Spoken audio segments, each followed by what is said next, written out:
Aleluia. E o nosso Deus Todo-Poderoso.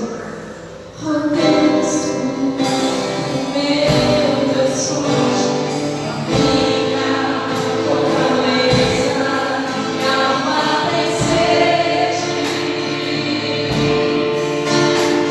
de ti, Senhor.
Glória a Deus.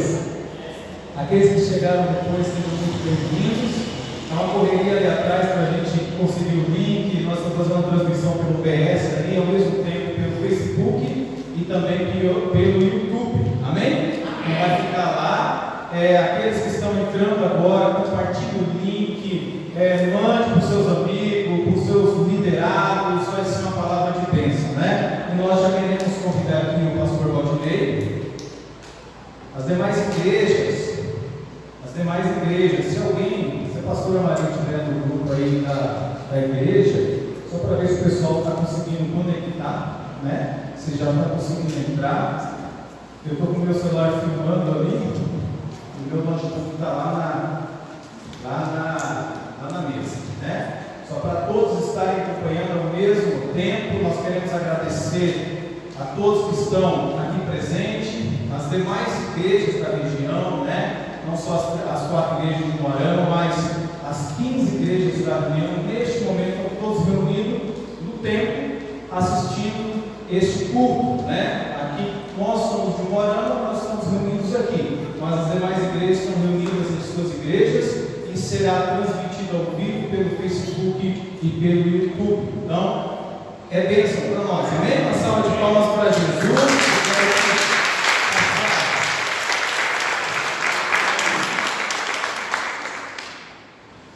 A palavra do pastor Valdinei, nosso reverendo. Pastor Valdinei, fique à vontade. Boa noite, irmãos. Boa noite. Paz seja convosco. Amém. É com muita satisfação que eu quero cumprimentar os irmãos da primeira igreja, que me acompanham. Eu, pastor Valdinei, sou pastor da primeira igreja de Moarama. Temos aqui o pastor Sérgio, da segunda igreja. Quero honrar os pastores titulares. Pastora Silvana, que está lá na terceira igreja, também com sua equipe, todos os líderes com ela. O pastor Renato, aqui na quarta igreja, a igreja de Deus recebe. Quero parabenizar a quarta igreja, a equipe do pastor Renato, que a igreja está ficando cada dia mais bonita. E fico muito feliz por isso. Pedi para o pastor Renato ficar aqui, já eu vou precisar dele um pouquinho. Também o pastor Fábio, lá em Xambrê, pastora Selma, em Perobal, pastor Cícero, em Ivaté, pastor Jones, em Douradina, o pastor Fabiano, em Caraíba, o pastor Amarildo e Maria Helena, a pastora Elisete e a sua equipe lá em Nova Olímpia, pastora Gisley, lá em Tapira, pastor Aurinho, em Cruzeiro do Oeste, na primeira igreja, e o pastor José Luiz, na segunda igreja do Cruzeiro do Oeste, e o pastor Luiz, nosso pastor lá em Cidade Gaúcha. Nós somos em 15 igrejas, nós somos uma grande igreja no Brasil, temos 3 milhões de membros, mais de 10 mil templos, nós temos 75 mil células no Brasil. No Paraná, nós somos 967 igrejas e 39 regiões. Como nós temos 399 municípios, 10% de regiões, e aqui em Moarama nós temos a honra de ser uma dessas regiões. Então eu louvo a Deus por ser superintendente. Entendo que é uma honra. Algumas vezes pessoalmente eu não me sinto à altura desta honra, mas entendo que eu ocupo esta função e esse tempo, e eu estou usando a palavra na qualidade então de alguém que foi escolhido pela igreja para ser superintendente. Como eu estou aqui na igreja do pastor Renato e vou utilizar o púlpito do pastor Renato, que ele é o ministro aqui, embora eu seja superintendente da região, inclusive dele também, mas eu entendo esse momento de reverência e de bênção. Eu quero pedir que vocês orem por mim, todas as nossas igrejas também orem por mim nesse momento. Eu não vim aqui falar de mim, eu vou falar de algumas outras pessoas, vou falar de algumas experiências da palavra de Deus, experiências bíblicas, mas eu preciso da bênção de todos vocês para que, como canal de bênção, realmente eu possa usar da melhor forma possível o tempo, porque Deus tem uma agenda preparada com você. Então eu vou pedir para o pastor Renato dirigir a oração e que vocês possam então me abençoar. Glória a Deus. Tendo a sua mão em direção ao pastor Valdinei. Senhor, obrigado, Senhor, por nós estarmos aqui como igreja, reunidos nesta noite.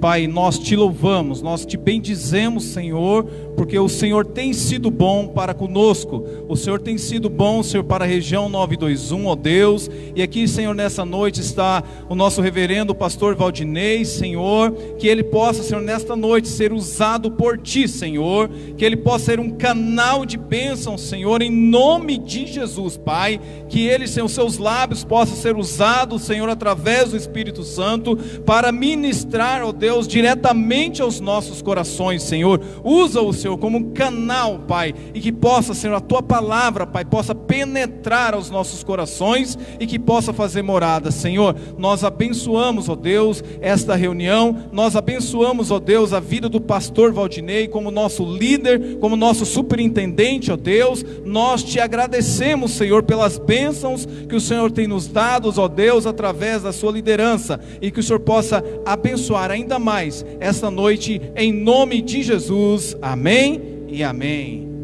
Deus abençoe, pastor Valdinei. Salva de palmas. Obrigado, pastor. Glória a Deus. Nosso Deus é digno. Pode assentar, irmãos, por gentileza. Queridos líderes, quando nós falamos líderes, todos nós somos líderes. Se não de outras coisas ou pessoas, ao menos da nossa vida nós precisamos ser. Então, eu me dirijo a vocês enquanto líderes. Quero pedir aos pastores que estão conectados aí no Facebook ou no YouTube, que vocês possam interagir.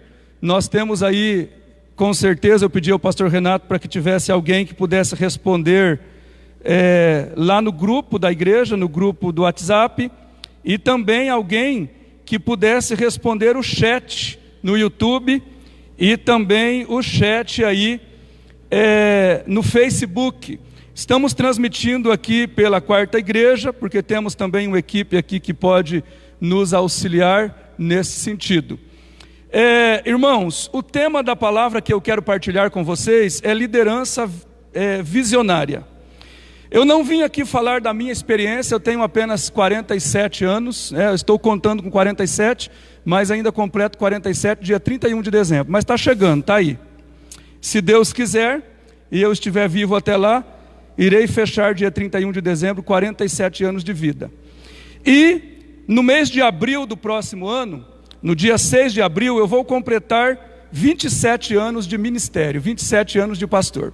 Mas eu não vim falar da minha experiência de 27 anos de pastor, porque seria muito pouco. Não vim falar também da minha experiência como pessoa da minha idade, porque seria muito pouco.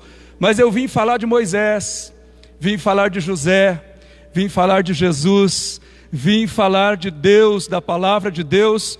Eu vim falar de tudo aquilo que homens mais experientes do que eu viveram e que acumularam sabedoria, inteligência, capacidade e pôde chegar até aqui. Eu vim falar para vocês de um conhecimento que é um bem da humanidade inteira. Não pertence a A nem a B, mas pertence a nós seres humanos. Tudo aquilo que eu sou em 47 anos eu não seria, se não tivesse uma história desde a fundação do mundo, desde a criação, e a ciência tivesse se desenvolvido, o conhecimento tivesse sido trazido. Então eu quero me desarmar de mim mesmo, embora como superintendente eu decidi pregar, falei com os pastores, porque eu sinto a necessidade de ter uma palavra diretiva para os líderes da nossa região. Nesse tempo, nós estamos enfrentando uma pandemia, desde o mês de março. Nossa igreja teve o último culto no mês de março, no dia 16 de março.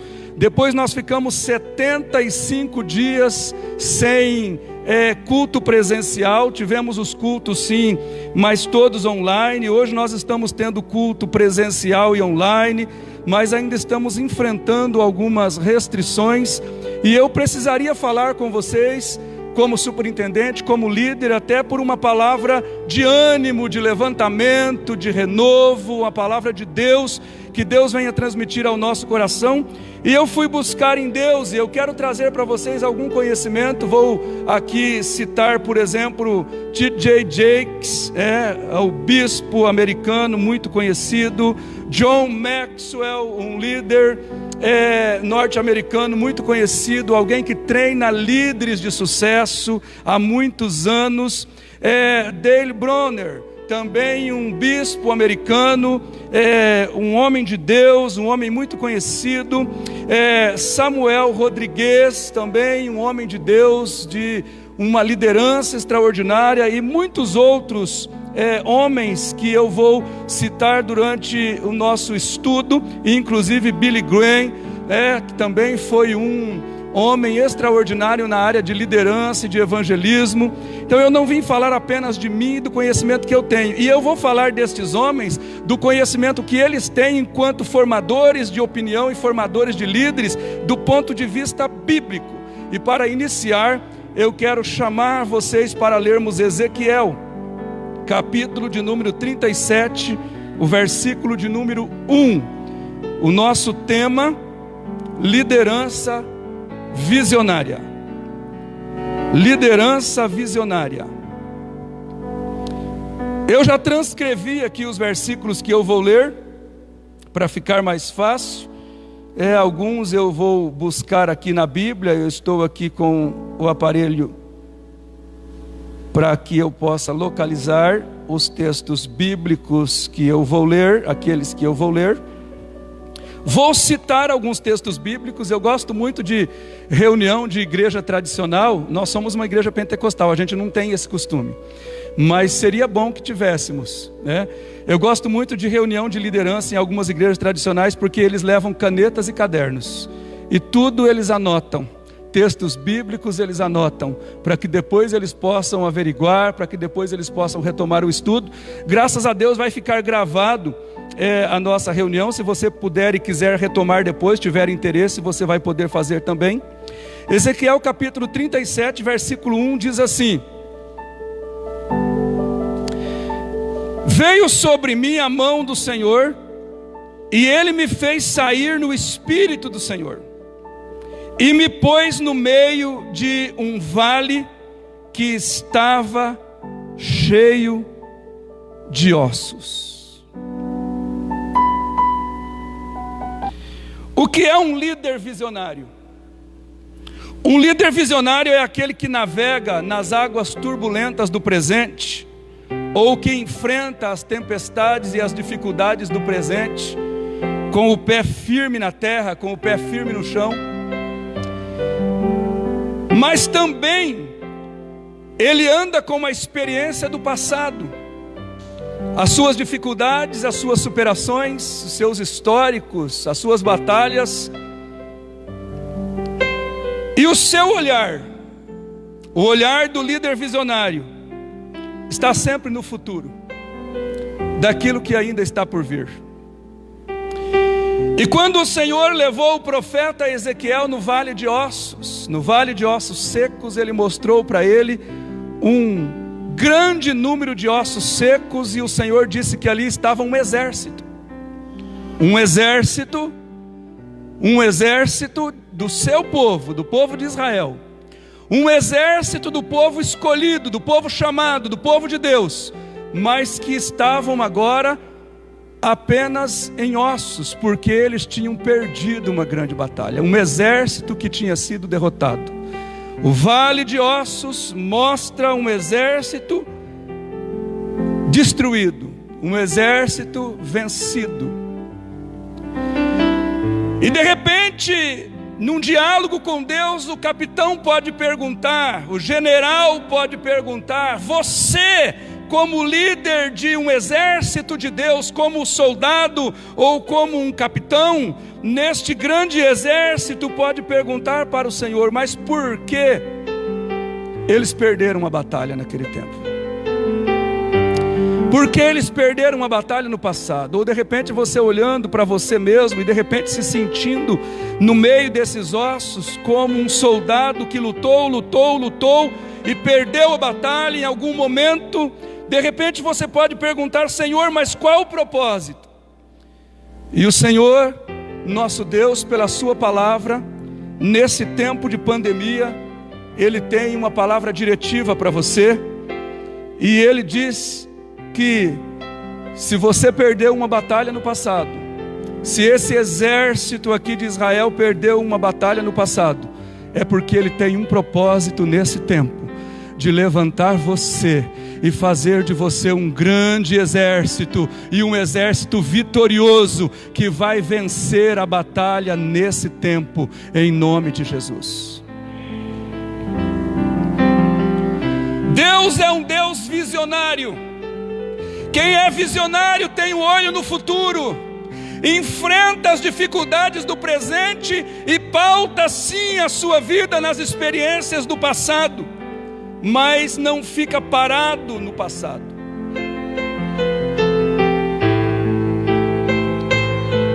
Deus é um Deus visionário, e Ele já viu o seu futuro. Nós temos alguns pastores que abrem igrejas, que iniciam obras, são missionários, são evangelistas. Tem pessoas que têm esse chamado de Deus para abrir igrejas e provocar crescimento. Notem bem, líderes, pastores, empresários, profissionais liberais, aquele que abre caminhos, ele provoca crescimento. E é muito importante provocar o crescimento. Mas existem outras pessoas ou outros pastores, e talvez esses mesmos que são missionários e evangelistas, que além de provocar crescimento abrindo igrejas, eles fazem discípulos.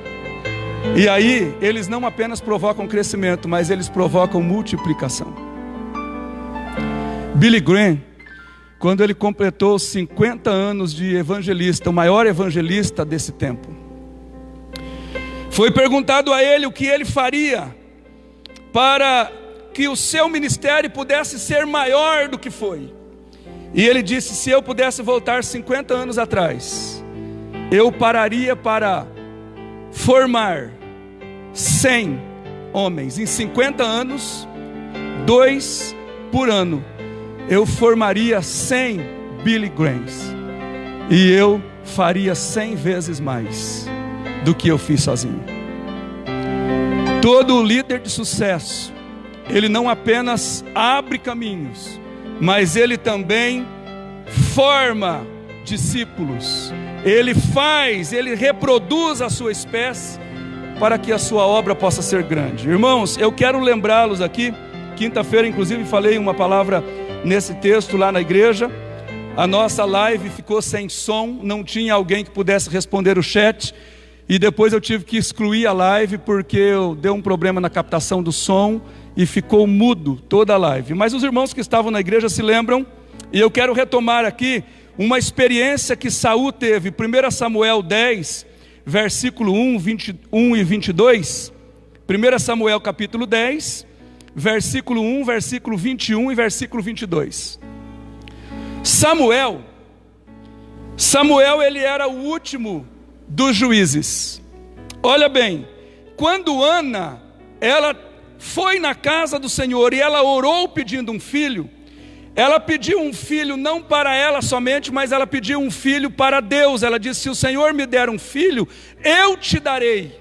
E quando Ana fez esta oração, ela tinha observado que Eli, o sacerdote, já estava velho, e que os filhos do sacerdote, eles não estavam preparados para assumir o legado na casa do Senhor. Então ela fez um pedido que ela pudesse gerar um filho, e esse filho ela daria ao Senhor para que ele pudesse servi-lo. E o profeta Samuel, ele foi então entregue realmente ao Senhor. Foi uma bênção na vida de Ana, e foi entregue ao Senhor. Ele cresceu no templo. Ele não foi apenas profeta, um sacerdote, mas ele foi um juiz, e ele ungiu 2 reis, ou os 2 primeiros reis de Israel, o rei Saul e o rei Davi.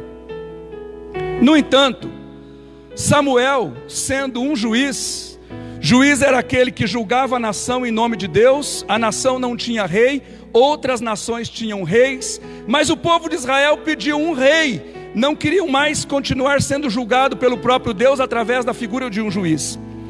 E Samuel, ele não deixou filhos, ele não deixou legado, ele não deixou continuidade. Então Saul foi escolhido pelo povo, e Samuel, decepcionado no final do seu ministério, mesmo sendo um ministério de grande êxito, um ministério de grande poder, ele não deixou legado. Então ele pega uma vasilha, em 1 Samuel capítulo 10, o versículo 1, ele pega uma vasilha com óleo, um jarro, e ele unge a Saul para ser rei, porque o povo tinha escolhido Saul e Deus mandou Samuel ungir. Depois no versículo 21 e 22, nos mostra no versículo 21, sendo escolhido Saul, o ungido, para ser proclamado diante do povo, para ser aclamado diante do povo. E eles não encontraram Saul. Saul estava escondido. E o versículo 22, então eles questionaram ao Senhor, eles perguntaram para Deus: aonde está o ungido? Aonde está o teu obreiro? Aonde está o teu escolhido? Aonde está o líder da tua igreja? Então o Senhor diz assim: ele está escondido atrás das bagagens. E eu quero usar esta palavra para dizer para você líder, para você homem, para você mulher, para você pai, para você empresário, para você visionário,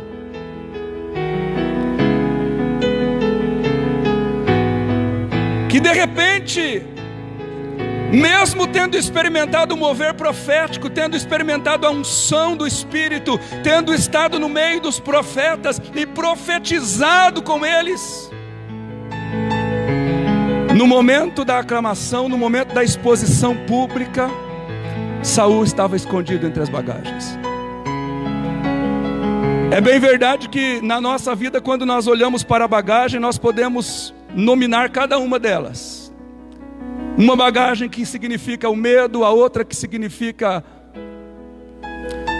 frustração, a outra bagagem que significa autoconfiança, que significa confiança própria nos meus diplomas, no meu conhecimento, na minha capacidade, nos meus bens, no meu nome, naquilo que eu sou, mas também de repente naquilo que eu não sou, porque mesmo sendo ungido e chamado por Deus, algumas vezes eu consigo dar ouvido às críticas, e as críticas me paralisam e me levam a me esconder atrás das minhas bagagens.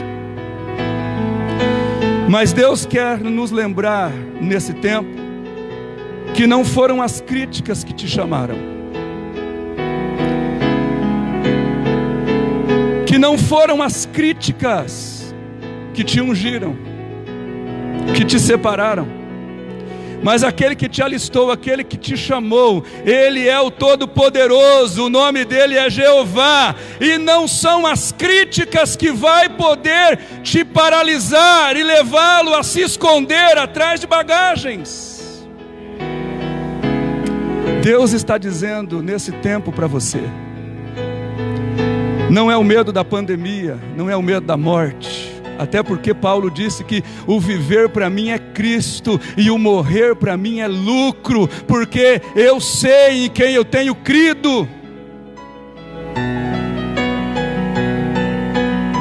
Mas a palavra de Deus, assim como foi falado a Saul e ele teve que sair de lá para ser aclamado, a palavra de Deus ela é dirigida a você líder, a você pai, a você mãe, a você empresário, a você visionário. Nesse tempo o Senhor disse para você: saia, saia, saia, saia, saia de trás das bagagens, porque você vai ser exposto, e você não vai ser exposto para vergonha, não, você vai ser exposto para a honra. Sabe, irmãos, um carro bonito não anda sem combustível, anda? Anda ou não? E um carro bonito com combustível anda? Não. Ele precisa de motorista. Se o carro bonito não tiver combustível, ele não anda, ou ele não se move, não se movimenta. E se ele for bonito e cheio de combustível, com o tanque cheio, mas se ele não tiver motorista, ele também não se movimenta. Deus não apenas quer que você seja belo, Deus não apenas quer encher você de combustível, de óleo, de unção, mas Deus quer dirigir a sua vida.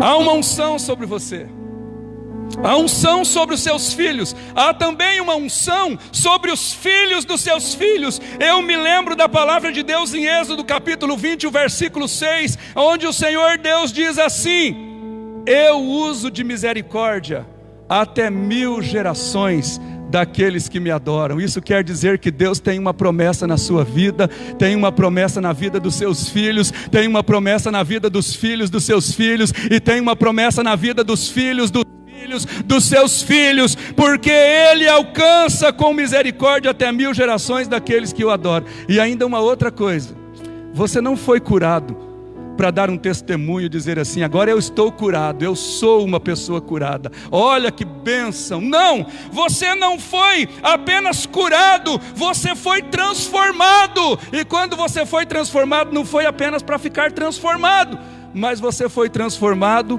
e foi ungido. Você pode dizer: eu fui ungido. E quando você diz eu fui ungido, você está dizendo: eu fui enviado.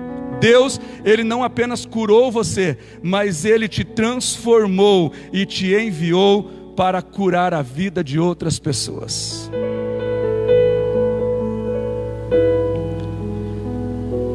O que você tem feito nesse tempo de pandemia? Pastor, eu tenho ficado trancado dentro de casa. Ótimo. E trancado dentro de casa com quem? Com os meus filhos, com o marido, com a esposa, com a família. Ótimo.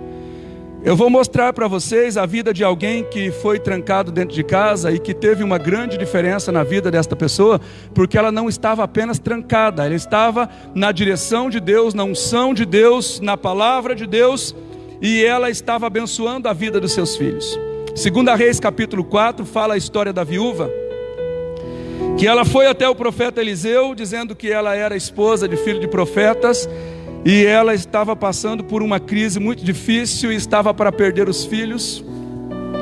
Então o profeta mandou que ela fosse encontrar vasilhas, não poucas vasilhas, e ela foi e encontrou na vizinhança muitas vasilhas, pediu favores e encontrou.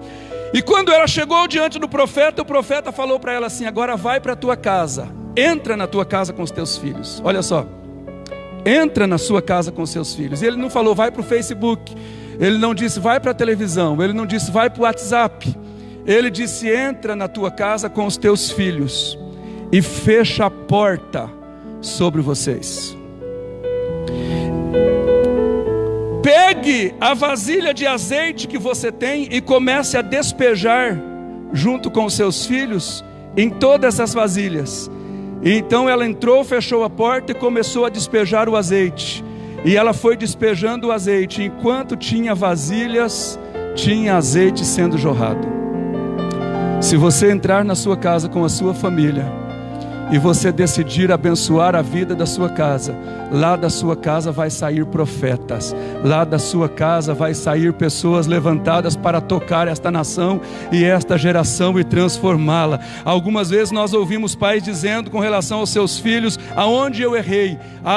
Onde eu errei, ou seja, o que eu tenho feito com os meus filhos? Quantas vezes eu tenho orado por eles? Quantas vezes eu tenho orado com eles? Quantas vezes eu tenho fechado a porta, desligado tudo que precisa desligar e apenas ligado a vasilha de azeite e de unção para derramar azeite sobre a minha casa? E nesse tempo o faraó, ele está querendo proibir com que a igreja possa fazer os seus eventos, as suas reuniões. Seria tão bom que nós pudéssemos nos reunir como antes da pandemia. As nossas 15 igrejas aqui, nós temos aqui apenas 3 igrejas representadas, né? A terceira igreja está lá, ou estão lá no templo deles, e aqui nós temos a primeira, a segunda e a quarta representada nos líderes. Mas se nós tivéssemos liderança das nossas 15 igrejas, que bom seria, que maravilha. Mas nós não temos condição, não podemos fazer. Agora imagina lá no Antigo Egito, quando Moisés chegou diante do faraó e disse: Deus mandou liberar o meu povo para me adorar no deserto, ou para adorar a ele no deserto.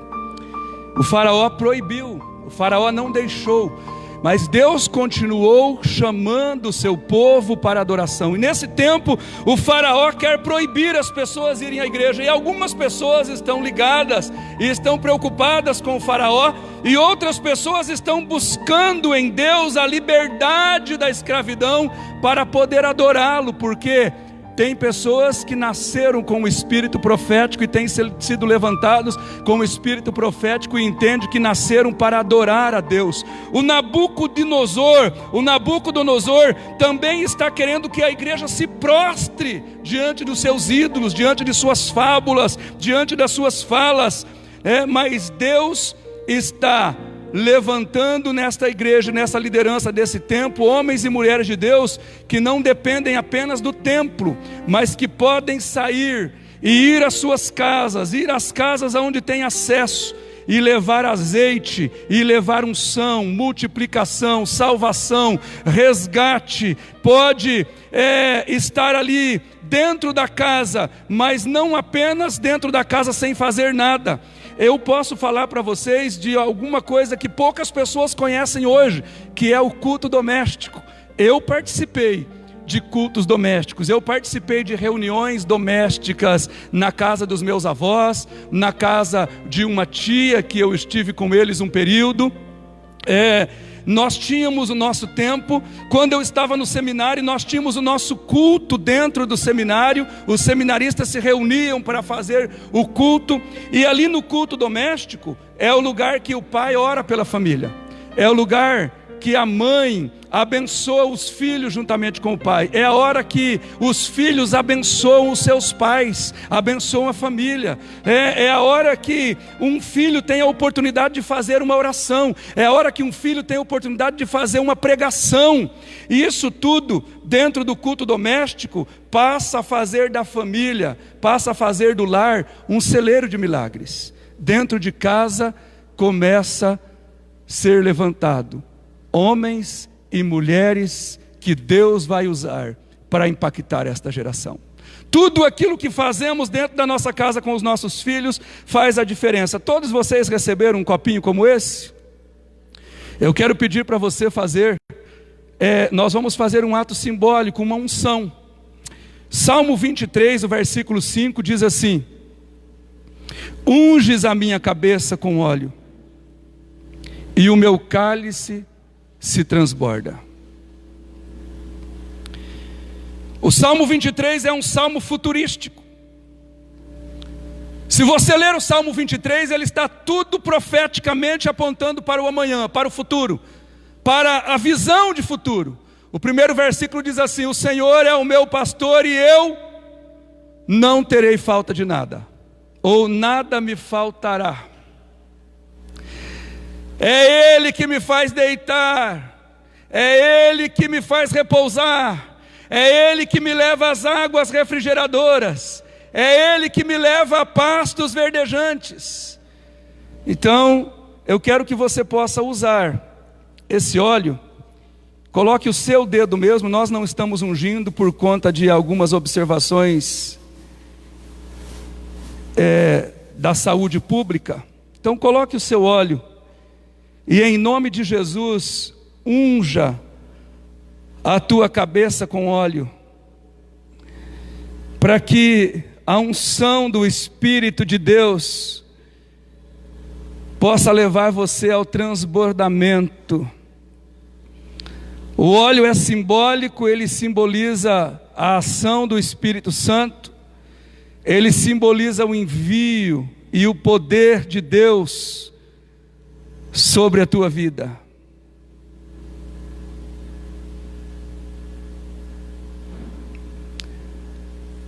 Glória a Deus.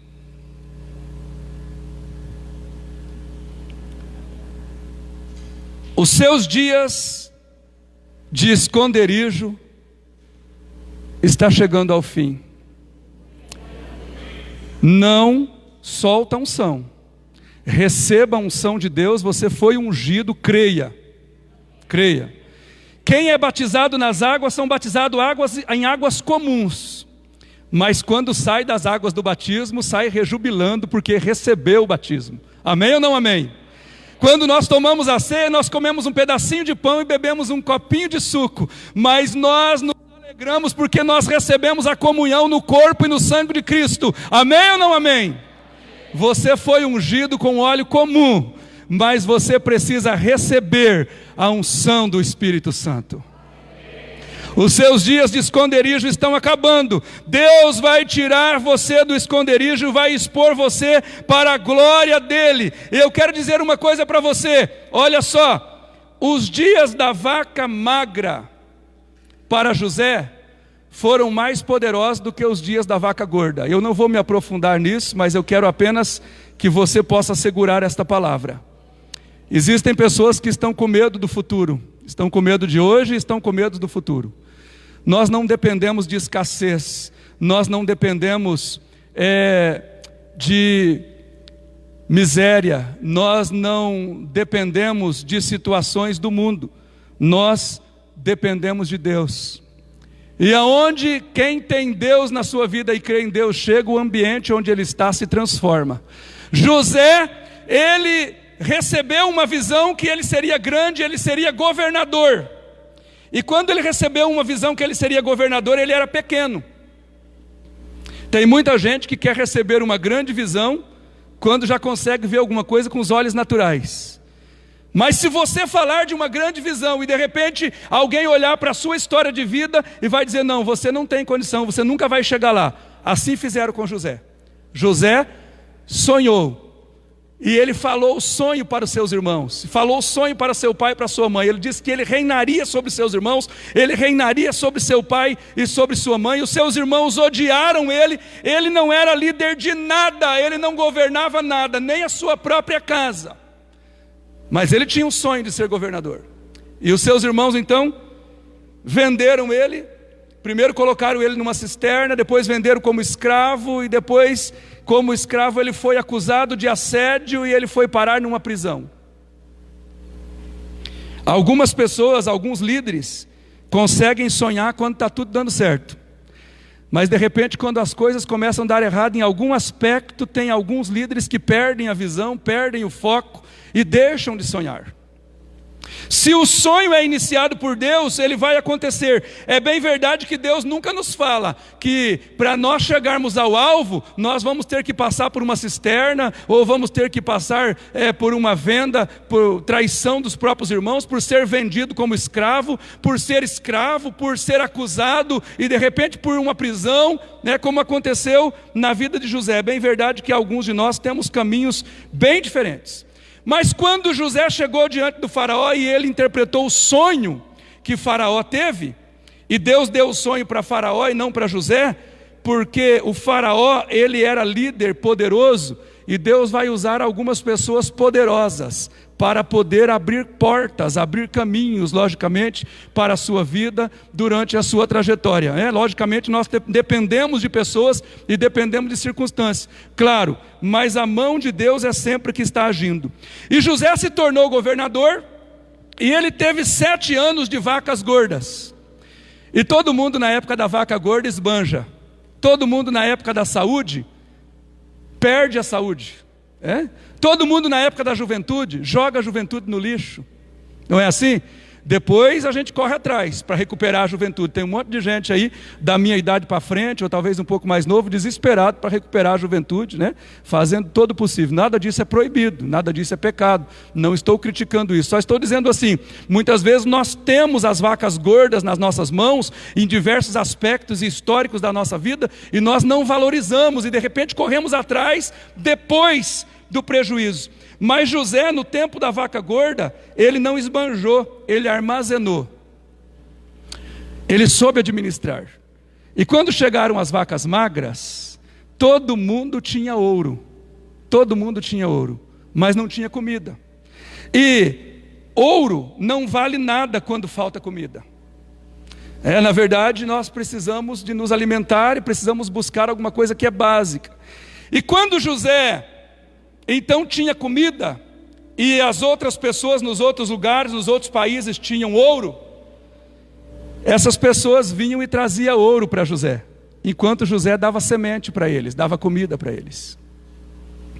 Deus, Ele vai levantar você de uma forma em que no período de escassez e de dificuldade, olha, isso é profético, num período de escassez e dificuldade, Ele vai levantar pessoas que virão trazer ouro para você, que irão trazer prosperidade para a sua vida.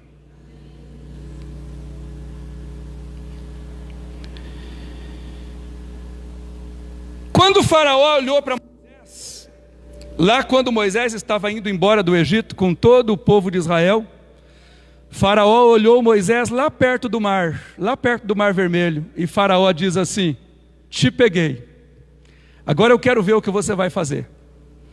Esse povo todo está aí, você está aí, eu estou vindo com o meu exército, e você não tem escapatória. Naquele momento, diante do mar, vendo o faraó com o seu exército que vinha atrás, Moisés clamou a Deus. Então lá em Êxodo, capítulo 14, versículo 16, Deus disse para ele assim: o que você tem nas suas mãos? Ele disse: uma vara. Então Deus diz assim: levanta essa vara, né? Levanta a mão, pegue essa vara, levante a mão. O texto diz assim: erga a vara e levanta a mão, e o mar se abrirá, e então você vai passar por terra seca. Alguns de nós pensamos que nós temos objetos nas nossas mãos, como Moisés achou que ele tinha uma vara. Mas sabe o que Deus colocou nas suas mãos? Sim, estou falando de coisas comuns, coisas que você tem, que cada um de nós temos. Moisés tinha uma vara, o garotinho lá da multiplicação dos pães tinha 5 pães e 2 peixinhos.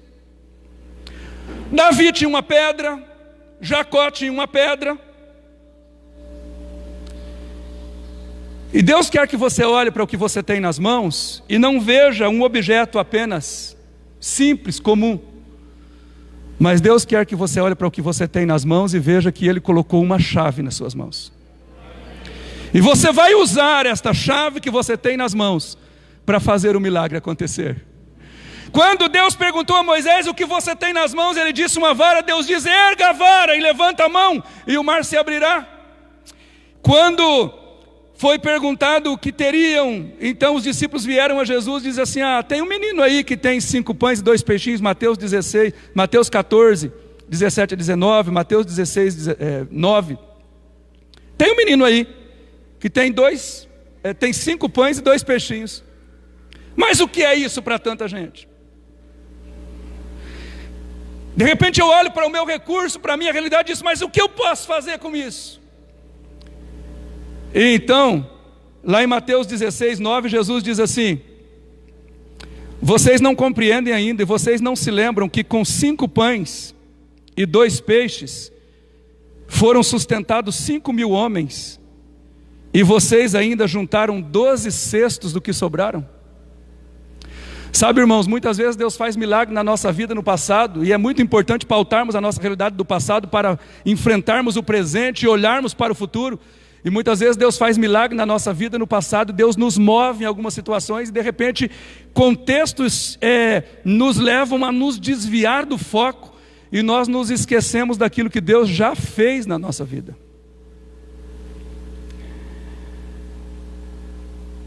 Uma pedra. Davi tinha apenas uma pedra, e com aquela pedrinha ele acertou a testa de um gigante, e ele caiu para frente. Isto mostra que Deus é que derrubou o gigante, não foi apenas a pedrinha. O que Deus vai usar é o que você tem nas mãos, mas o que vai entrar em ação para o milagre é o poder dele. Olha só, e Jacó tinha uma pedra, ele dormiu a noite inteira com a cabeça na pedra. No outro dia ele pegou aquela pedra e diz assim: eu vou fazer dessa pedra aqui coluna, casa de Deus. Esse lugar não é outro senão o lugar que é o lugar da habitação de Deus, é casa de Deus. A porta que estava fechada na sua vida vai se abrir com aquilo que você tem na mão. Aí você diz: pastor, mas faz tanto tempo que eu ouço promessas e eu estou guardado uma promessa, mas tem hora que parece que eu vou desanimar porque está demorando muito. Olha, segura essa, porque essa vem de Deus. Porta grande se abre devagar. Deus tem uma porta muito grande para a sua vida. E eu quero lembrá-los que lá no Mar Vermelho, quando o mar se abriu, Israel passou e o faraó vinha atrás. Quando todo Israel entrou no mar e passaram, atrás deles o mar se fechou, a porta se fechou, porque a porta que Deus abriu para você, o inimigo não entra. Amém ou não amém? Uma palavra muda tudo. O centurião falou: quem tem uma palavra tem unção, tem cura, tem multiplicação. O centurião falou para Jesus: diga só uma palavra. Lá em Mateus 8, versículo 8, ele diz: diga apenas uma palavra e o meu criado ficará curado. Algumas vezes nós não medimos o valor da nossa palavra, a autoridade da nossa palavra, inclusive não vigiamos as nossas palavras. Quanto de nós abrimos a boca para falar qualquer coisa? Outra coisa importante, irmãos, é estabelecer prioridade. Tem pessoas, ou a maioria de nós, as nossas prioridades são as nossas necessidades. Terminei de dizer aqui de um povo que tinha fome, tinham ouro e tinham fome. Então a necessidade deles era comida. Então a troco de comida eles deram tudo que tinham. E foram parar no Egito, inclusive se tornaram escravos. É um outro foco, uma outra realidade. A maioria de nós fazemos a nossa prioridade, a nossa necessidade. Isso significa o quê? Não temos planejamento. Mas a minha prioridade deve ser fazer a vontade de Deus. Eu preciso estabelecer isso. Jesus, quando ele veio ao mundo, ele tinha uma missão, ele tinha um foco, ele também tinha sentimentos, ele era homem, ele inclusive falou da sua realidade, da sua dor, do seu medo, da sua fraqueza, quando ele suou gotículas de sangue no Getsemane, quando ele orou, ele disse: se possível, passa de mim esse cálice, lá em Mateus 26, se possível, passa de mim esse cálice, mas contudo, a minha prioridade é fazer a tua vontade. Qual é a prioridade da sua vida? Comer? Resolver os seus problemas? Viver e morrer? Ou melhor, viver enquanto não morre? Sabe, irmãos, o maior desafio que nós temos é manter o foco principal. Algumas vezes tem pessoas que têm um alvo, têm um foco, mas quando elas chegam pertinho do alvo, elas mudam de alvo. Elas mudam de foco, elas perdem a visão, elas perdem a promessa.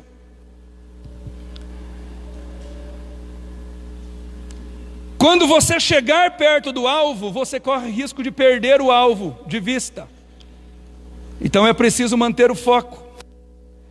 Josué e Caleb, eles foram ver a terra prometida, e 40 anos eles andaram com o olhar na promessa. Eles esperaram 40 anos a promessa se cumprir, porque eles estavam focados na promessa, eles andaram abraçados com a promessa. A maior vitória de um homem de Deus, de uma mulher de Deus, não é a chegada apenas. Muitas vezes nós falamos assim: não, mas nós temos que chegar, se eu não chegar não adianta. Olha só, deixa eu falar uma coisa para você. Moisés não chegou na terra prometida, sabia? Mas Moisés não é um perdedor. É? Não, ele não é.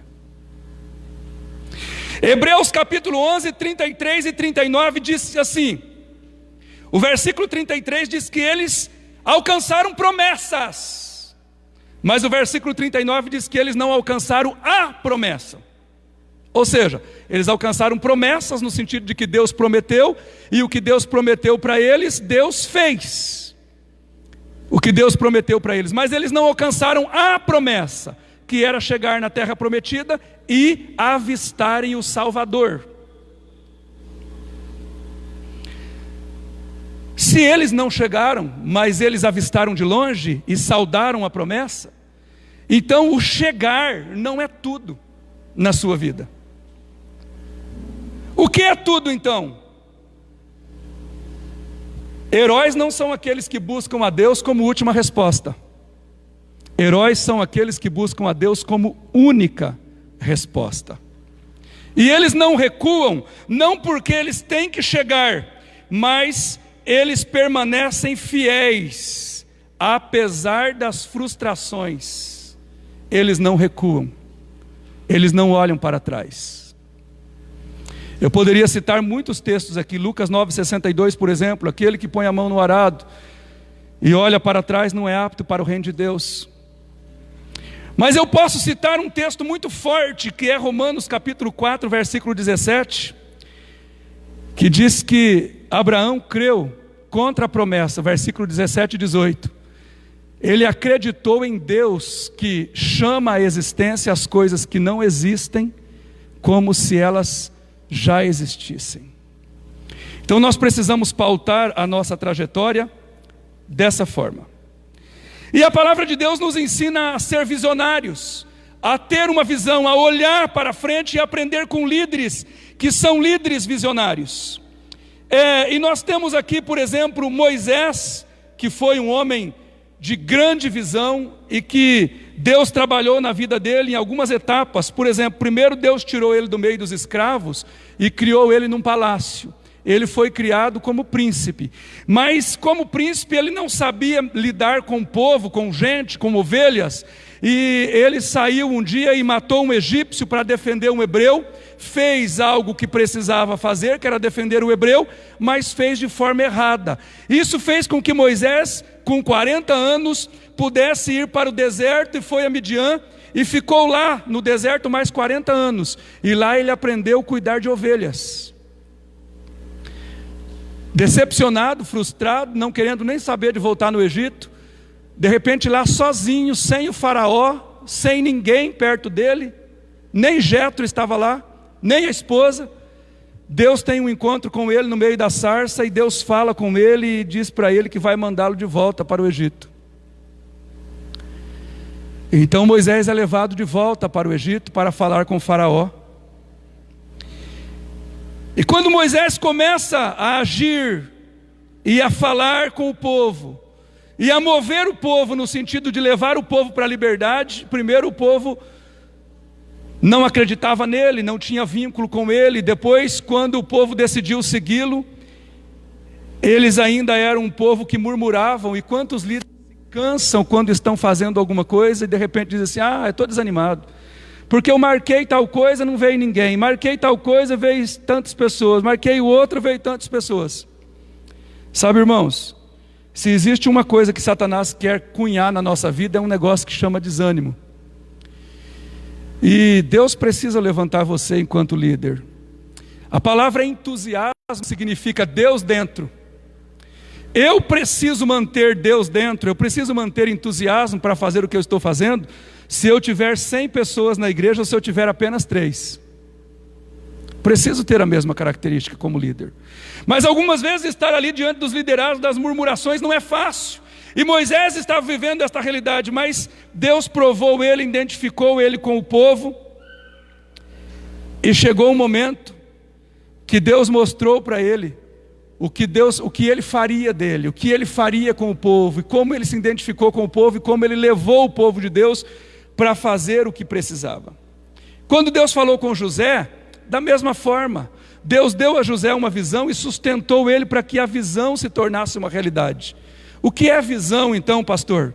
Olha só, visão é a sua imaginação, e quando você tem visão, você imagina algo, você imagina um alvo, você consegue ver na sua imaginação, e a sua imaginação tem a capacidade de levar o seu corpo aonde você já viu.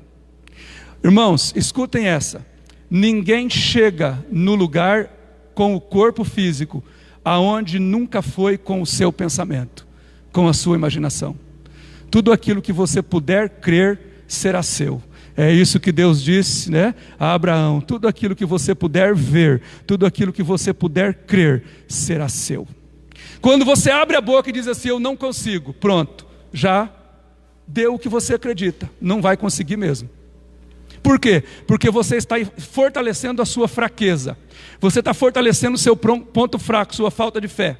Pastor, e os obstáculos? Os obstáculos José venceu todos, Moisés venceu todos. Líderes visionários têm âncoras. O que quer dizer isso, pastor? Quer dizer que líderes visionários, eles não desistem facilmente e eles não se movem na hora da turbulência. Está tendo pandemia, está tendo pressão, está tendo escassez. É hora de ficar quietinho. Coloca a âncora ali e deixa o vento balançar. Você está firme. Jesus está com você no barco, você está ancorado, você está firme. Eu não tenho todo o tempo que eu precisaria de ter. Eu vou agilizar algumas coisas e passar algumas coisas que eu preciso chegar. Falando de visão, nós precisamos entender, eu vou pegar algumas coisas que John Maxwell fala a respeito de visão, de ser um líder visionário, de ter sucesso. Eu preciso entender qual que é o meu propósito, ou seja, por que eu existo. Alguns de nós não sabemos por que nós existimos. Qual que é a nossa visão? Qual que é a nossa missão? Qual que é o meu alvo? Também eu não posso ter um alvo se eu não consigo entender, dentro de uma visão panorâmica, o lugar que eu vivo, o mundo que eu vivo, aonde eu estou inserido. Então eu preciso entender qual é o meu propósito. Eu nasci com um propósito, Deus tem um propósito na minha vida. Como eu faço para descobrir o meu propósito? Primeira coisa que eu preciso fazer, de acordo com John Maxwell, é que eu preciso descobrir o que eu gosto de fazer. Pessoas que nasceram para um propósito fazem só o que amam e amam o que fazem.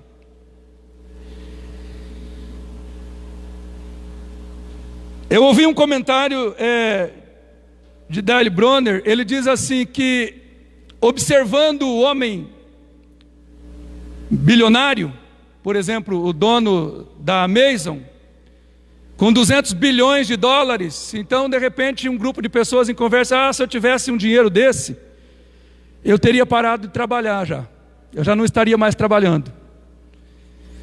Bom, se na verdade você está trabalhando por dinheiro, isso significa que você não faz o que você gosta. Pode ser que um dia ele tenha trabalhado por dinheiro, mas de repente, se você parar um pouquinho para vê-lo como alguém que venceu, como alguém que rompeu um patamar, você vai entender que de repente ele não para de trabalhar, não porque ele precisa trabalhar para ganhar dinheiro, mas porque ele está fazendo aquilo que dá prazer a ele, aquilo que dá alegria. Então nós como líderes, o que nós estamos fazendo? Nós amamos o que fazemos porque de repente o nosso propósito é exatamente fazer aquilo que amamos. E a outra coisa é saber o que eu faço bem. Porque tem vezes, de repente, eu decido cantar. Não, olha, sabe, irmãos, pastor Renato, o que eu mais gosto é de cantar. Mas eu não sei cantar. Eu não canto bem. Então, de repente, eu me invoquei que eu tenho que cantar. Aí entra aquela história do TCC, né? Do VCC. Lembram? Alguém conhece a história do VCC aqui? Não? O cara teve uma visão e viu uma letra escrita no céu assim, VCC. E daí ele correu no pastor e diz assim, olha, pastor, eu tive uma visão, VCC, eu vi escrito no céu, e eu entendi a visão, aleluia, Deus está dizendo assim, vai, Cristo chama, então pastor, eu vim que eu vou ser um pregador, e eu vim para fazer uma pregação, e eu quero que o pastor me dê um ministério. Então o pastor falou, não, tudo bem, se você teve uma visão, eu vou te dar uma oportunidade. E daí ele chegou lá e começou a pregar. Eu não lembro muito bem que foi a mensagem dele, mas foi mais ou menos assim. Dalila cortou o cabelo de Sansão, traiu, cortaram o cabelo de Sansão, sobraram 12 cestos cheios que alimentou a multidão.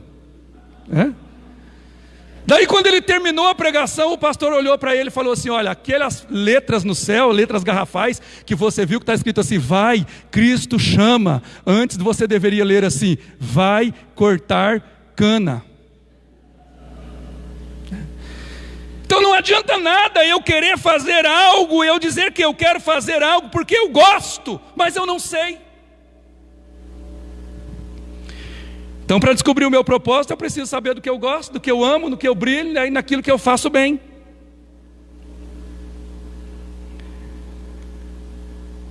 Outra coisa muito importante é a nossa agenda diária. John Maxwell disse que ele lia meia hora por dia de início. Depois ele passou a ler 1 hora por dia.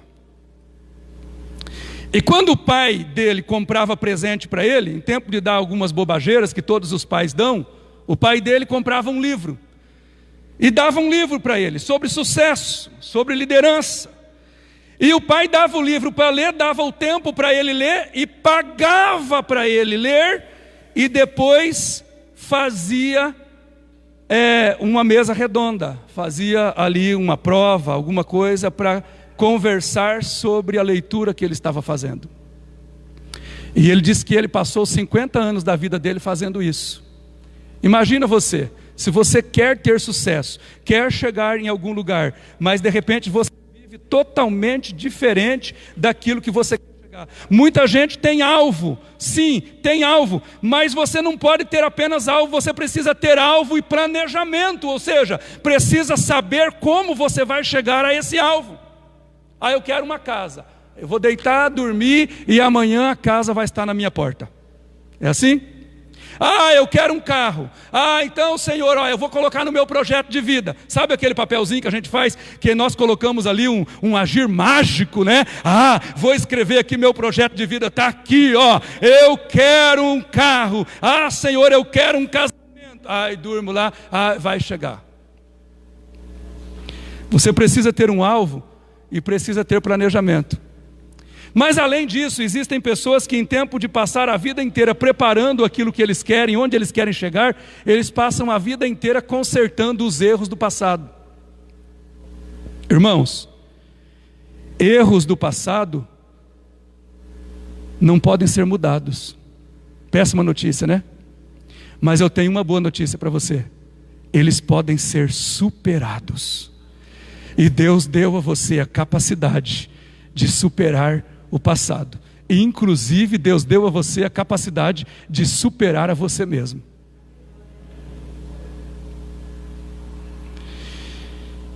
As chaves para o sucesso. Primeiro é descobrir o meu objetivo na vida. Depois que eu descobri o meu objetivo na vida, o segundo é crescer. Crescer naquilo que eu desejo, ou que é o meu alvo. Eu preciso dar o meu potencial máximo. Em outras palavras, eu não posso aceitar se eu posso dar 100. Eu não estou falando em dinheiro, tá, irmãos? Estou falando em nota de 100 reais, não. Eu estou falando de potencial. Eu não posso aceitar se eu posso dar 100 ou 100% da minha capacidade e de repente eu me contento com 15. Carro de madame, nada contra as madames, tá? Ninguém fique bravo comigo, por favor. Mas carro de madame é uma bomba, né? Geralmente as pessoas não querem comprar, porque carro de madame pode fundir, porque madame anda só em primeira, né? Eu sei que de repente as mulheres que estão aqui têm muita capacidade, dirigem bem e são velozes. Inclusive, diga-se de passagem, as mulheres geralmente são as melhores instrutoras de trânsito. Eu fui aluno de uma mulher e aprendi a dirigir num Fusca álcool, isso há 29 anos atrás.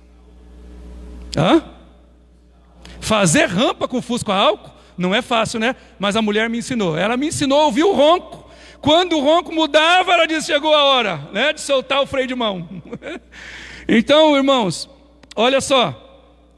Talvez o seu potencial está andando como carro de madame. Cuidado, vai fundir.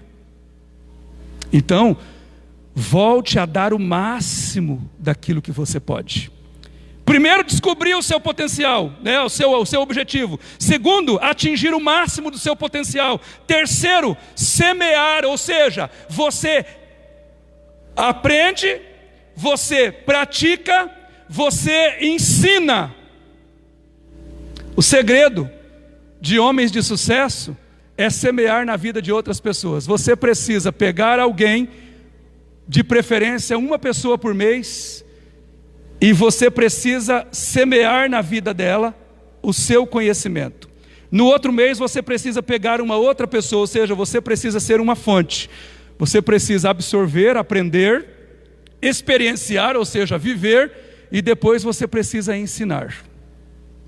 E fazendo isso ciclicamente, ou seja, aquele que você ensinar, você ensina ele a fazer e você ensina ele a ensinar outro. Parece que isso está na Bíblia.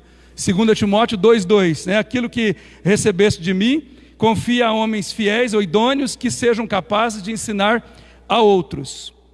E o quarto é liderar. Então eu preciso muito bem liderar. Pastor, mas como que eu faço para que eu venha liderar? Olha só, primeira coisa muito importante para liderar é ser influente. Líder é aquele que vai em algum lugar e ele tem sempre alguém junto com ele. Você nunca vê um líder sozinho. Líder tem sempre alguém que está seguindo ele. Se você mulher é líder, tem alguém que te segue. Se você homem é líder, tem alguém que te segue. Não existe ninguém que seja líder em alguma área, em alguma realidade da sua vida, que não tenha seguidores. O líder, ele precisa liderar com a influência que ele tem. E como eu faço para que eu venha influenciar alguém? Eu preciso investir valor nas pessoas. Como eu faço para investir valor? Eu preciso descobrir o que as pessoas valorizam. Se de repente, olha, a pessoa que eu quero dar um presente para ela, ela valoriza um recipiente com álcool em gel. Então eu vou levar para ela, ela valoriza, então eu vou presenteá-la com aquilo que ela valoriza. Estou citando um exemplo, não precisa necessariamente para investir em pessoas dar presentes, né? Mas você pode investir moralmente, você pode fazer de fato para que a pessoa se sinta alguém. Então eu preciso descobrir o que a pessoa valoriza. E eu preciso descobrir também o que agrega valor a essa pessoa. O que agrega valor a ela. Por exemplo, se eu sou uma pessoa que agrego valor a um grupo de pessoas, eu preciso avaliar o meu conhecimento. Eu sou um pregador, eu vou lá e vou pregar qualquer coisa? Não, o ouvido das pessoas não é paiol, ninguém é obrigado a ouvir qualquer coisa. Eu preciso me preparar da melhor maneira possível, porque eu respeito o público que me ouve. Eu quero ensinar alguém, então se eu quero ensinar alguém, eu preciso ir aprender.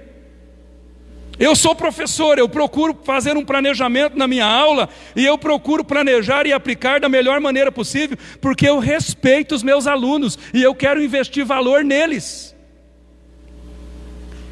Líderes acomodados não vencem. Eu quero honra, pastor. Eu quero honra, pastor. Eu quero honra, mas eu não busco conhecimento. Então eu preciso buscar conhecimento para que eu possa liderar. O líder tem relacionamento, é muito importante saber ter relacionamento. Pessoas bem-sucedidas têm bons relacionamentos, têm amigos, não é inimigo de ninguém. Não precisa desviar ali da esquina, estou vendo fulano, eu vou passar por aqui porque eu não posso encontrá-lo. Eu não tenho ninguém que eu não possa encontrá-lo, eu posso encontrar todo mundo, e se as pessoas não quiserem me encontrar, eu quero encontrar elas, porque nós precisamos resolver isso. Nós precisamos ter o caminho da comunicação aberta. E outra coisa, para você ter bom relacionamento, você precisa sim amar as pessoas e nunca usar um martelo para matar uma mosca na testa do amigo. Lembre-se disso, porque algumas pessoas nos amam tanto, quer ter tantos bons relacionamentos conosco, mas relacionamento de dominadores, e elas usam martelo para matar a mosca na nossa fronte. Então precisamos cuidar dessa realidade. Precisamos treinar pessoas, porque líderes treinam outras pessoas, formam grupos, formam redes, formam contatos, formam time, trabalham em equipe. Líderes têm atitude, têm iniciativa, e líderes também têm liderança, ou seja, vão à frente.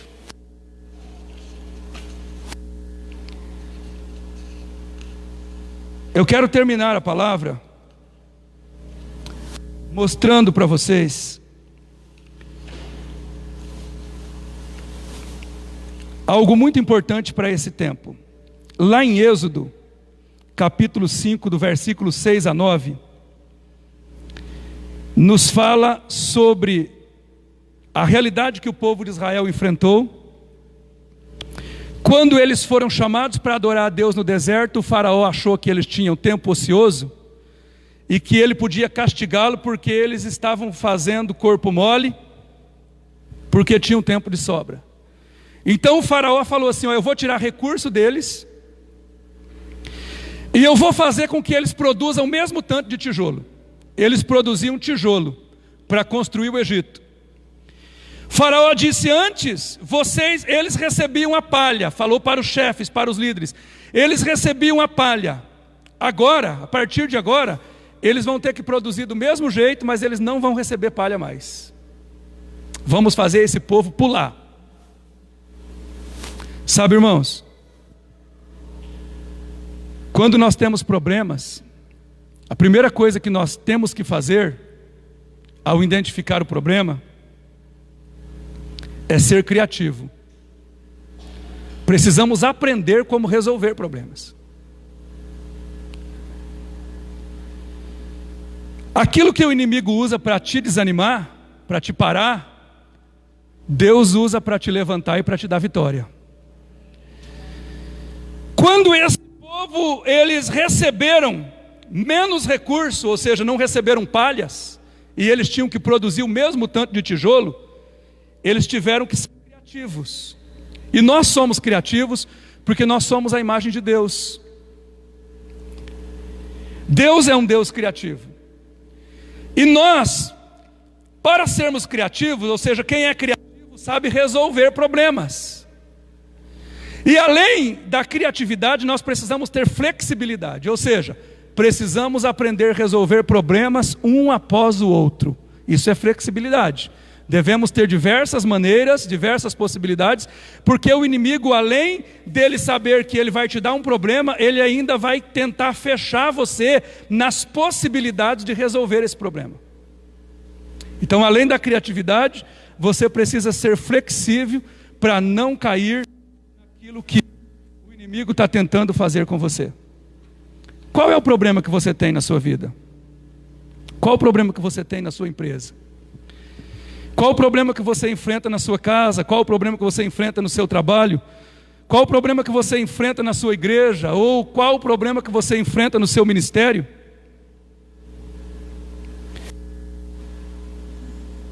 Você precisa ter criatividade para resolver esse problema. Aliás, a sua igreja deveria ser uma resposta para os problemas do mundo. Aliás, a sua empresa, ela precisa ser, e as empresas bem-sucedidas são, respostas a problemas.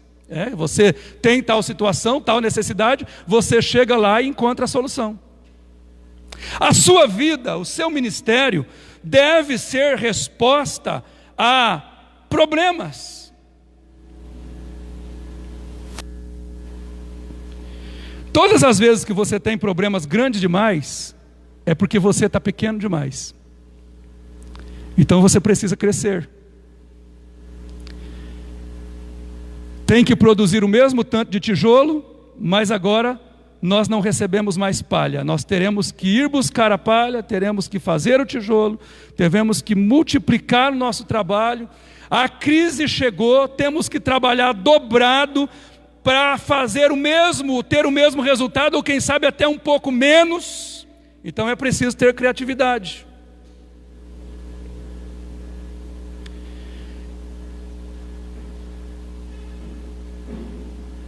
Nós nascemos para superar, nós nascemos para vencer. A situação daqueles que muitas vezes têm um problema e ele não consegue sair dali, e muitos de nós como líderes enfrentamos isso, é porque nós conseguimos apenas ver o problema, nós não conseguimos ter uma visão ampla, panorâmica, ampla, global da situação.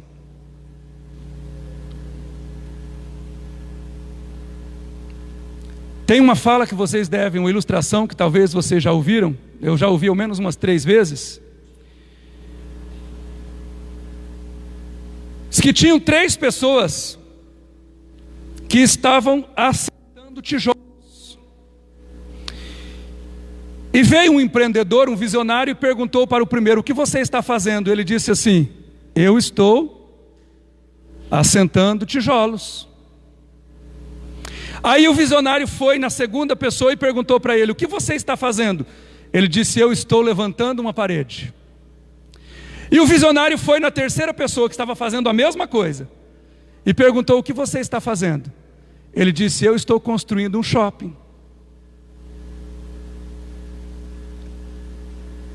Se de repente você olhar para a visão dessas pessoas que estavam trabalhando, que eram escravos e que tinham que produzir, estavam trabalhando sob pressão, agora eles tiveram recursos cortados, mas eles tinham que produzir do mesmo tanto. Vamos parar para averiguar o que eles estavam fazendo. Pastor, eles estavam fazendo tijolos. Mas será que eles estavam apenas fazendo tijolos? Não, eles estavam fazendo tijolos porque quem estava construindo precisava de tijolos. Mas quem estava construindo precisava de tijolos para quê? Para construir a cidade. Então eles estavam envolvidos numa grande obra. Se você tem problemas para resolver, mas você não consegue ter uma visão ampla e você consegue ver só o problema, então você se paralisa.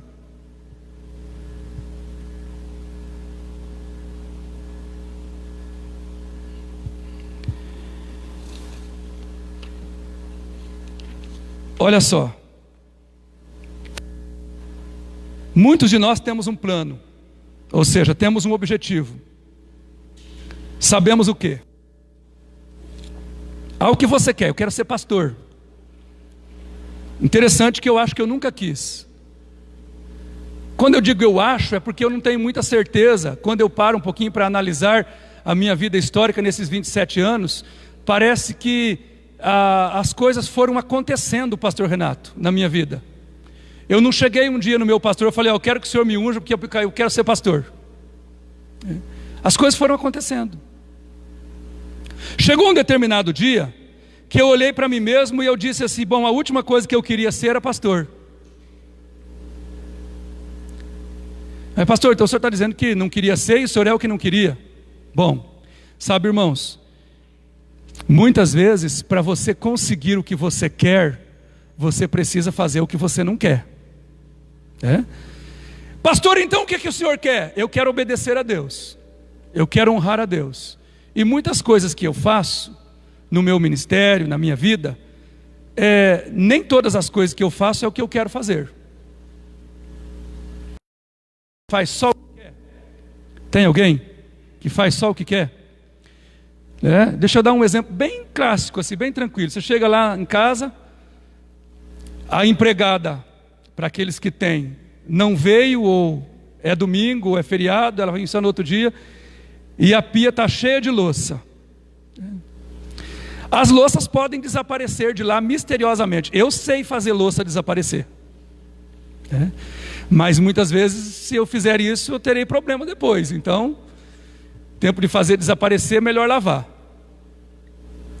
Pergunta, você queria lavar? Não. Então muitas vezes nós não fazemos só o que queremos, mas fazemos o que precisamos fazer.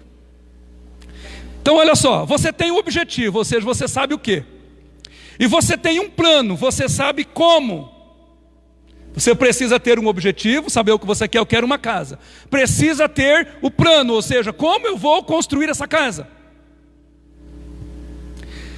E Dale Bronner, ele diz que quem sabe o que ou o que quer, pessoas que sabem o que, ou seja, tem objetivo, sabe como, ou seja, sabe como fazer, tem um planejamento. Mas tem alguém mais esperto. É aquele que sabe o porquê faz o que faz. E a minha pergunta é: aquilo que você faz é o seu objetivo? É o que você ama fazer? Se é cantar, se é ser diácono, se é ser líder de grupo, se é ser intercessor, se é ser obreiro, pastor, o que você faz? Se é ser pai, ser mãe, ser patrão, ser empregado, ser encarregado lá no setor onde você está, é o seu alvo? É o que você quer? É o que você planejou? E você sabe como fazer? Você tem um planejamento? E você tem melhorado nisso que você tem feito? Agora, uma pergunta que nós não podemos deixar de responder é essa: por que você faz o que você faz? Porque as pessoas que sabem o porquê, elas não apenas têm emprego, mas elas chefiam os empregados.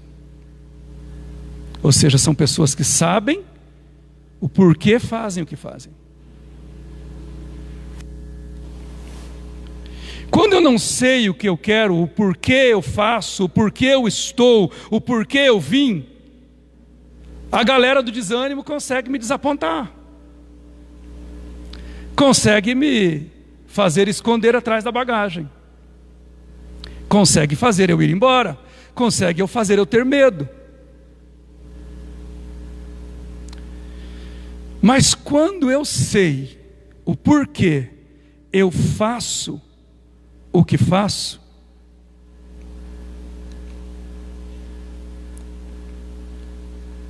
ninguém consegue me tirar do foco. Pastor, mas nesse momento de crise eu perdi o emprego. Eu estava no seguro-desemprego, mas já acabou, ou está acabando. Pastor, olha, nesse momento, eu estou vivendo alguma situação assim, olha, eu tive o salário diminuído pela metade, ou seja, eu perdi recursos, e as minhas contas só aumentaram, o preço das coisas, tudo subiu, tudo levantou, e eu estou vivendo um período de preocupação, eu não sei o que fazer.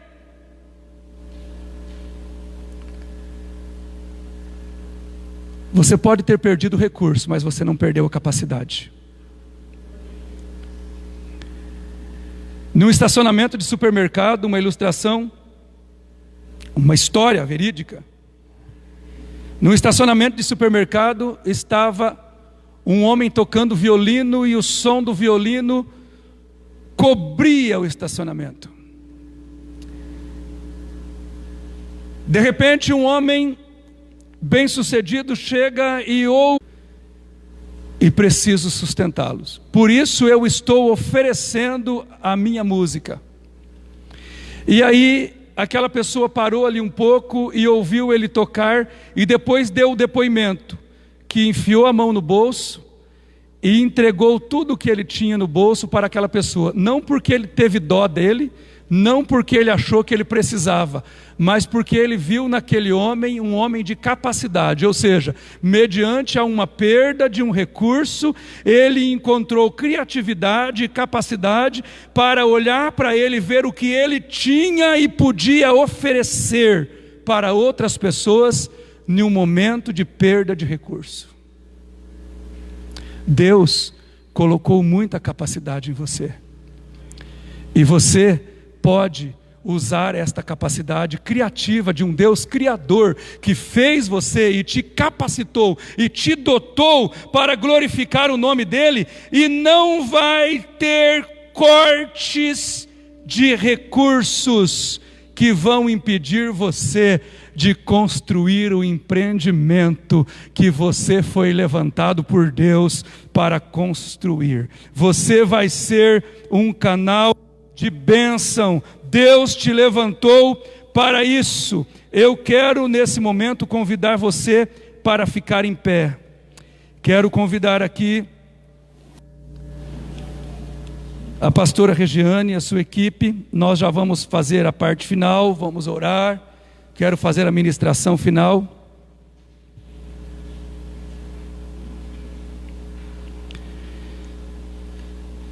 Se você é líder, não lidere sozinho. Jesus chamou 12 homens.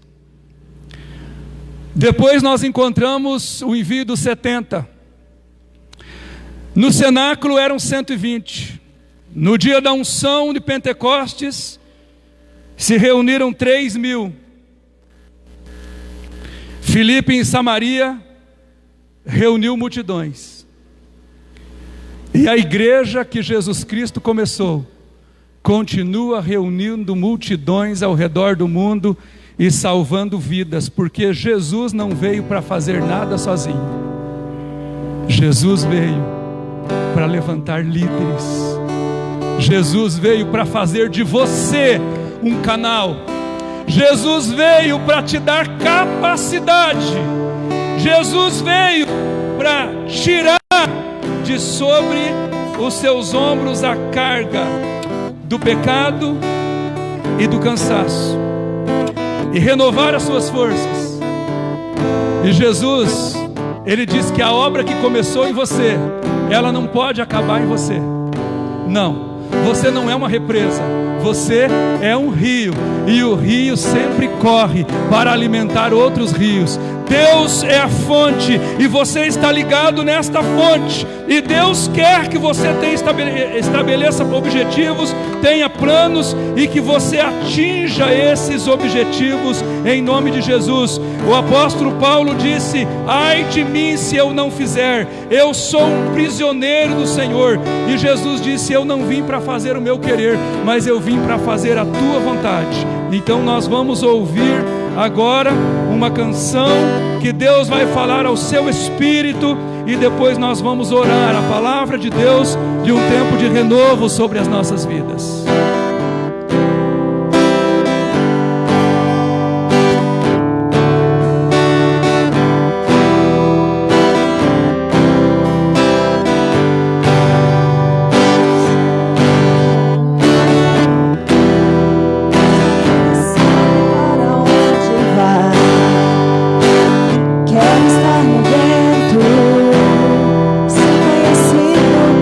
Sua vontade.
sobre vidas aqui. O Espírito de Deus, Ele está soprando sobre líderes que estão reunidos nas nossas igrejas, na nossa região, aonde chega a nossa voz, aonde chega esse momento, esse encontro de liderança. E o Espírito de Deus é aquele que sopra para dirigir a sua vida. Ele sopra e Ele sabe para onde vai. Você precisa estar disponível para ser conduzido pela vontade de Deus. Você precisa estar disponível para ser dirigido pelo propósito de Deus. Este vento que está soprando sobre a sua vida, ele vai levar você ao lugar do seu propósito, ao lugar do propósito que Ele separou para a sua vida. Em nome de Jesus, eu ministro agora, Pai celestial, sobre os teus líderes, sobre o teu povo, sobre os teus escolhidos, aqueles que foram chamados e selados e receberam a unção do envio e estão lá diante do campo, diante do ministério, aqueles que estão na liderança de células, na liderança de grupos missionários, de departamentos, aqueles que estão no corpo diaconal, no ministério de louvor, na assistência social, aqueles que estão no teatro ou em outros ministérios que a igreja possui e tem levantado. Pai, ainda aqueles que têm chamado específico e que Deus está trabalhando na sua vida, eu oro agora e eu ministro sobre a vida do teu povo, Pai, para que eles possam viver uma vida, ó Deus, direcionada pelo teu querer, em nome de Jesus. Que os teus filhos possam entender que nesse tempo Deus está levantando uma nova geração. Deus está levantando homens e mulheres que vão profetizar sobre esta nação, que vão profetizar sobre o mundo, que vão profetizar sobre a sua cidade, sobre a sua casa, e vão impactar esta geração pelo teu querer, pelo teu Espírito, pelo teu poder. Em nome de Jesus, nós oramos agora e declaramos, ó Deus, a tua palavra, o teu agir, o teu querer, para a honra e para a glória do teu santo e poderoso nome. Graças a Deus. Amém. Você pode aplaudir ao Senhor? Glória a Deus.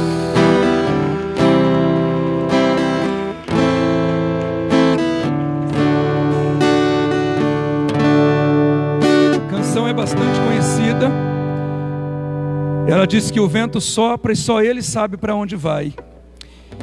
Capítulo 3, versículo 8 de João está esse texto. O Espírito de Deus, que ele venha dirigir a sua vida. Irmãos, nós estamos encerrando esse momento. Vou fazer apenas a oração final. Quero agradecer todos os nossos pastores, todas as nossas igrejas, a nossa liderança, os pastores que estão aqui. Mais uma vez o pastor Renato, a liderança do pastor Renato e a quarta igreja, e as igrejas que estão aqui, a segunda igreja, a primeira igreja. E também quero convidar os irmãos para alguns eventos que nós teremos esse ano. Nós vamos ter dia 31 um evento de mulheres, é um evento regional, é um evento estadual, as igrejas estão organizando, então siga a orientação da sua igreja, da sua liderança, e vamos fazer um grande evento de mulheres. Eu estou falando com toda a região, a pastora Gisley está se comunicando e a coordenadora estadual também com todo o estado. Dia 31, sábado, dia 31, mês de outubro. Dia 21 de novembro, lá no outro mês, dia 21 de novembro, siga a orientação do seu pastor, da sua igreja. Nós vamos ter convenção estadual. E a convenção estadual esse ano, ela é online, ela é aberta. Então todos os membros da igreja, todos os líderes da igreja podem ser colocados na convenção pelos seus pastores, por suas igrejas, para que nós tenhamos uma convenção estadual abençoadíssima. Então são os últimos 2 eventos de grande porte da nossa igreja nesse ano. Dia 31, evento estadual de mulheres, e dia 21 de novembro, o evento que é a convenção estadual. Pai, muito obrigado, porque o Senhor é Deus. Não fomos nós que nos escolhemos, a Tua palavra nos diz, mas foi o Senhor que nos escolheu. E o Senhor nos nomeou e nos enviou para que possamos ir e produzir frutos, e que o nosso fruto venha permanecer. Que essa seja uma preocupação de toda a liderança da igreja, a sustentabilidade. A sustentabilidade.